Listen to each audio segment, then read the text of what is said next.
nama saya Yusuf. Hai, saya Nuha.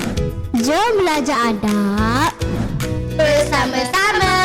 Belajar adab sama-sama. Jom belajar adab gembira. Hey, jom belajar adab setiap hari. Belajar jadi baik dan berbudi. Hey, hey. Siap sedia? Sedia. Jom kita mula. Al-Hawi Edu Kids.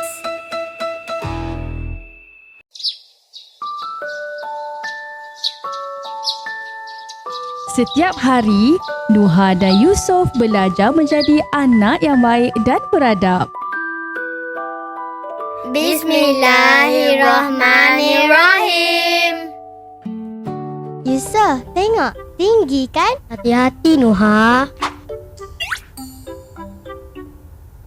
Yusuf, Noha haus ni. Kalau nak minta tolong, kena cakap elok-elok. Macam mana? Cakap perlahan dan sopan. Mama, boleh tolong Nuha ambilkan air boleh? Macam tu lah. Boleh sayang. Lain kali, kalau nak sesuatu, kena minta tolong. Barulah beradab. Terima kasih, Mama. Macam ni lah anak-anak ayah. Kalau macam ni, barulah mama dan ayah sayang.